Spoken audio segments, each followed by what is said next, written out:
He's traditional in the sense that he knows the tradition.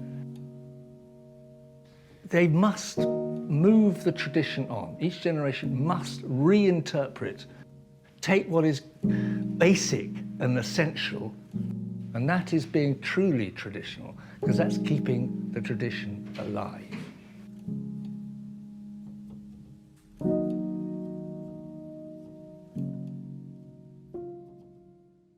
When people were coming in today, the number of times that I was asked, and completely understandably, which is your favourite pot?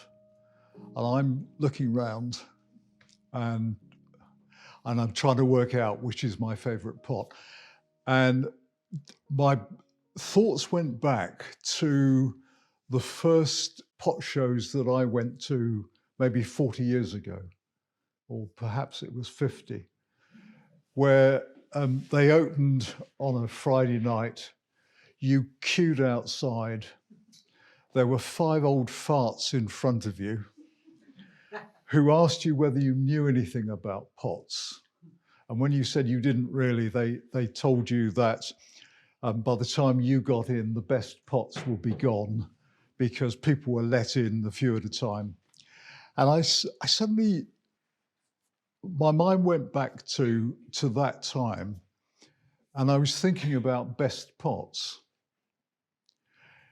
And then I looked round at what this beautiful human being has done for us.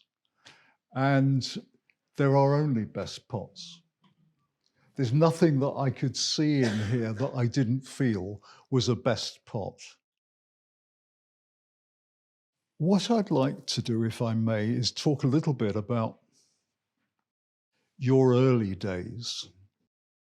How difficult is it when you grow up in a place where there is such a tradition and your dad is obviously hugely successful, a grandfather and whatever? What was that like for you? Did you really feel that you had to go along that track, or? Well, luckily, my parents never put a pressure on me to follow his path. So when I graduated the high school, I really want to learn sculpture at the art university in Tokyo, and so I left my home. When I left my home, I told them, I don't think I will do pottery. But still, my parents, well, my father, never says, really? Or that kind of comment. So yeah, he just said, no, that's your life. You make decision, that's all. It wasn't difficult to me because the atmosphere in our house was so flexible.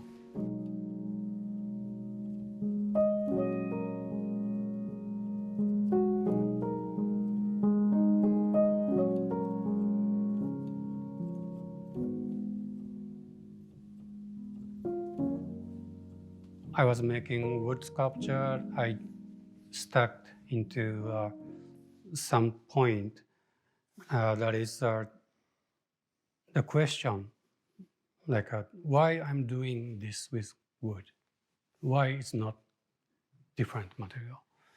So I started to think about the material itself and relationship with relationship between material and me. And then I could start making wood sculpture again. And little by little, I started to think, what about clay? Did you ever consider bronze? I didn't, because it takes a long time. And, to me, it always somebody's hand touching into the work I make, the bronze casting. Yes. So I want to do everything by my hand. So that's one reason I didn't choose bronze. And when was the decision for you to go to America? I was 23 years old. Was it scary? No. Well, maybe subway, yes. But I knew Jeff Shapiro since I was 5 or 6 years old. Right. So he's a good friend of my father. Right. And I don't remember exactly when, but I saw that Jeff Shapiro's brochure of his exhibition in my house, my father's bookshelf, and that Jeff's pieces really attracted me because the piece, the throne piece has really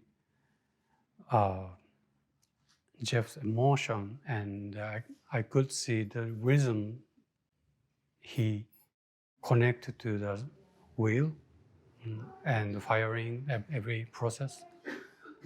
So I felt I wanted to be close to Jeff. But although you knew him, Yes. you didn't speak any English. No. So you had to arrive in America. Well, yeah. I wasn't scary. No. Right. And because the everything I imagined is learning something from him, and plus, I wanted to go out from Japan. Yes. Being outside of Japan. Yes. And was that a big cultural shock? Because the way people live in America is very different from the way in which people live in Japan. Different. Well, everything different. Of course, language and customs, the daily things, and everything was different.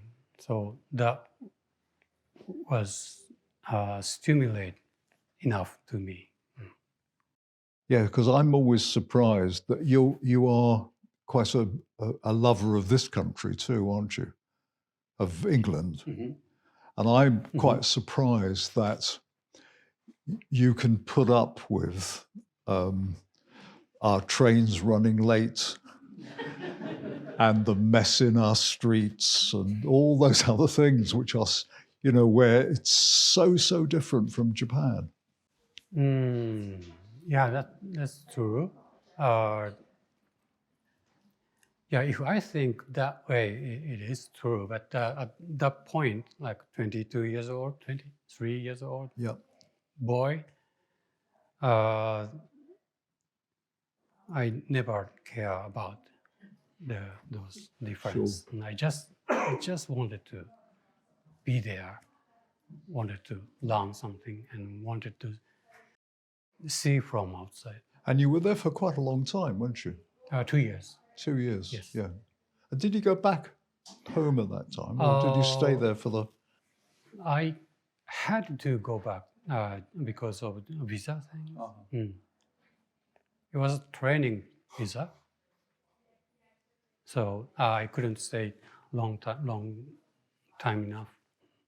So I went back twice to Japan. And did working with him change? Did it change the way in which you thought about making pots? I think so. Yes. Maybe before I went to America, I didn't have sudden way of thinking about making. Well, I did making at the university, but it was different. It was like a surface thing. Yes. So I learned many things like being potter and living with pottery and woods, and of course the technique things. Yeah, I learned so many from my teacher, Jeff. One of the things which, for me, signifies very special people is, I don't know whether you understand this expression, but we have an expression over here of someone finding their own voice, doing things which are uniquely them, sure, built on the past, but not copying what other people are doing, but actually pushing forward and building on that. And without a doubt, you have your own voice, which is fantastic. When did that start to come? Because it really is. I mean, you look around, there isn't anyone makes anything like this. Well, honestly speaking, I'm not trying to be something different from others. I never think that way. Sure. I always listen some kind of voice from the commitment with materials and maker. So, well, first, with copying is a necessary thing, I think, especially when we learn the process and making something. But well, I don't remember when I changed. But yeah, maybe while I was at Jeff's studio, I start to do my way. I think, yeah. And how do you see the next few years Next few years. for you? Or do you just go to work every day and see what happens? Well, this never changed since I started to make. I always try to extract the something I really feel good from material to the people. So I don't have a specific goal or that thing. I just want to keep doing. And do you want your children to be? We, my wife and I, never want to push or just like my parents. So we just watching. Sure. I think that's lovely. I have always felt the importance. I've always actually felt that our children know better than we do, and that we should actually listen to them. And I think that's right. I've got to thank you, because what you've sent us is just something really extraordinary, and feeds us, those of us that live with your work and look at it every day or use bits every day, whatever, are fed by it. And that's really very, very special. So, and thank you for taking the trouble to both make this beautiful show, but also to come and join us for this.